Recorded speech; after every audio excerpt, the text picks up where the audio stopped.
नमस्कार मित्रांनो, मी आहे संतोष सुरेश आपरे.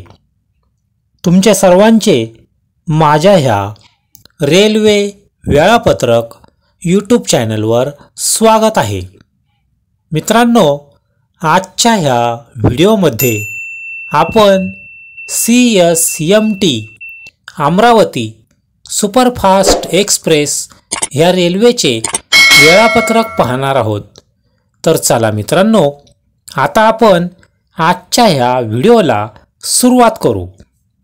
मित्रांनो, हा व्हिडिओ मी शनिवार दिनांक 15/2/2025 रोजी तयार केलेला आहे. गाडी number 12111, Chhatrapati Shivaji Maharaj terminus Amravati superfast express. ही रेल्वे छत्रपती शिवाजी महाराज टर्मिनस या रेल्वे स्टेशनहून पहिल्या दिवशी रात्री 8:10 आपल्या प्रवासाला सुरुवात करते आणि अमरावती ह्या रेल्वे स्टेशनवर दुसऱ्या दिवशी सकाळी 7:55 पोहोचते. तेव्हा एकूण 670 किलोमीटरचा प्रवास ही रेल्वे पूर्ण करते आणि एकूण 13 रेल्वे स्टेशनवर ही गाडी थांबते. ही एक सुपरफास्ट टाईपची ट्रेन आहे आणि ही गाडी दररोज धावते. हा प्रवास पूर्ण करण्यासाठी ह्या रेल्वेला एकूण 11 तास आणि 45 मिनिट लागतात. या गाडीला SLRD जनरल 1A+2A आणि 2A 3A SL ह्या श्रेणीचे डबे जोडलेले असतात.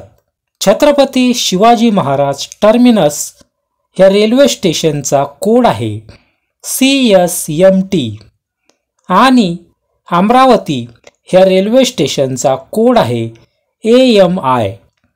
मित्रांनो, ही रेल्वे दिनांक 7 सप्टेंबर 2008 रोजी सुरू करण्यात आली. आता आपण ह्या रेल्वेचे सविस्तरपणे वेळापत्रक पाहणार आहोत. सर्वप्रथम छत्रपती शिवाजी महाराज टर्मिनस ह्या रेल्वे स्टेशनहून रात्री 8:10 ही रेल्वे आपल्या प्रवासाला सुरुवात करते आणि पहिले railway station Mumbai Dadar central येथे ही रेल्वे रात्री 8:18 पोहोचते. या स्टेशनवर आल्यानंतर 3 मिनिटं थांबून पुन्हा 8:21 रात्री ही रेल्वे पुन्हा आपल्या पुढच्या प्रवासाला निघते. तेव्हा एकूण 9 किलोमीटरचा प्रवास पूर्ण झालेला असतो. 8:33 रात्री ही रेल्वे ठाणे ह्या रेल्वे स्टेशनवर पोहोचते. या स्टेशनवर आल्यानंतर 2 मिनिटं ही गाडी थांबते आणि 8:35 रात्री ही गाडी पुन्हा आपल्या पुढच्या प्रवासाला निघते. तेव्हा एकूण 33 किलोमीटरचा प्रवास ह्या रेल्वेने पूर्ण केलेला असतो. 8:50 रात्री कल्याण ह्या रेल्वे स्टेशनवर ही गाडी पोहोचते.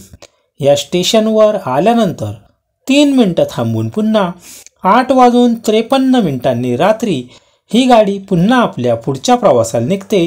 तेव्हा एकूण 53 किलोमीटरचा प्रवास ह्या रेल्वेने पूर्ण केलेला असतो.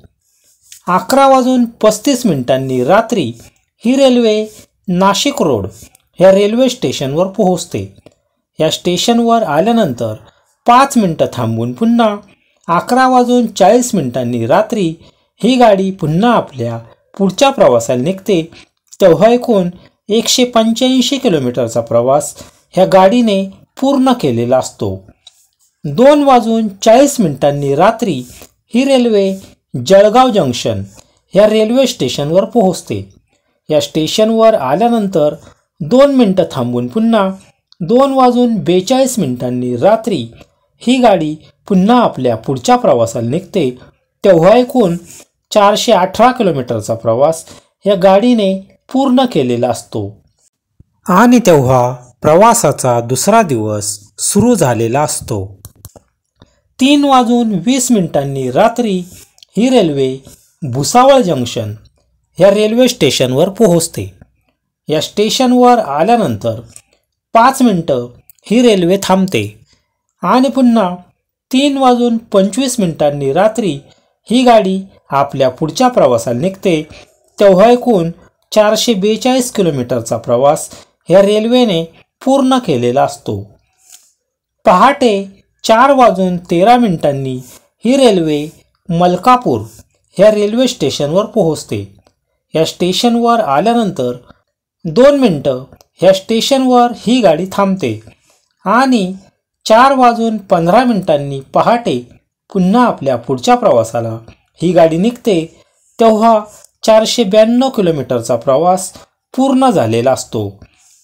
4:38 पहाटे ही रेल्वे नांदुरा ह्या रेल्वे स्टेशनवर पोहोचते.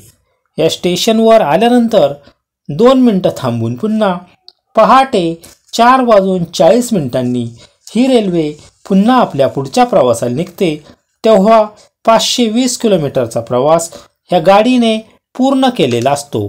पहाटे 5:03 ही रेल्वे शेगाव ह्या रेल्वे स्टेशनवर पोहोचते. या स्टेशनवर आल्यानंतर 2 मिनिटं ही गाडी थांबते आणि 5:05 पहाटे पुन्हा आपल्या पुढच्या प्रवासाला निघते, तेव्हा 545 किलोमीटरचा प्रवास या गाडीने पूर्ण केलेला असतो. 5:40 पहाटे अकोला जंक्शन ह्या रेल्वे स्टेशनवर ही गाडी पोहोचते. या स्टेशनवर आल्यानंतर 5 मिनिटं थांबून पुन्हा 5:45 पहाटे ही गाडी आपल्या पुढच्या प्रवासाला निघते, तेव्हा 582 किलोमीटरचा प्रवास पूर्ण झालेला असतो. सकाळी 6:10 ही रेल्वे मूर्तिजापूर जंक्शन ह्या रेल्वे स्टेशनवर पोहोचते. या स्टेशनवर आल्यानंतर 2 मिनिटं ही रेल्वे थांबते आणि 6:12 सकाळी पुन्हा आपल्या पुढच्या प्रवासाला निघते, तेव्हा एकूण 619 किलोमीटरचा प्रवास या रेल्वेने पूर्ण केलेला असतो. सकाळी 7:08 ही रेल्वे बडनेरा जंक्शन ह्या रेल्वे स्टेशनवर पोहोचते. या स्टेशनवर आल्यानंतर 2 मिनिटं थांबून पुन्हा 7:10 सकाळी ही रेल्वे आपल्या पुढच्या प्रवासाला निघते, तेव्हा 661 किलोमीटरचा प्रवास पूर्ण झालेला असतो. शेवटी 7:55 सकाळी ही रेल्वे अमरावती या रेल्वे स्टेशनवर पोहोचते. या स्टेशनवर आल्यानंतर एकूण 670 किलोमीटरचा प्रवास या गाडीने पूर्ण केलेला असतो. त्यामुळे ह्याच रेल्वे स्टेशनवर ही गाडी थांबते. मित्रांनो, आज तुम्ही सर्वांनी माझा हा व्हिडिओ पाहिला. जर तुम्हाला हा व्हिडिओ आवडला असेल तर ह्यास लाईक करा आणि माझ्या ह्या चॅनलला सबस्क्राईब करा. तसेच तुमच्यासमोर दिसत असलेल्या घंटीच्या बटनाला दाबा, कारण त्यामुळे ह्यानंतर माझे जे काही व्हिडिओ येणार आहेत ते तुम्हाला त्यामुळे ताबडतोब दिसतील. मित्रांनो, आज तुम्ही सर्वांनी माझा हा व्हिडिओ पाहिला त्याबद्दल तुमचे खूप खूप आभार आणि धन्यवाद.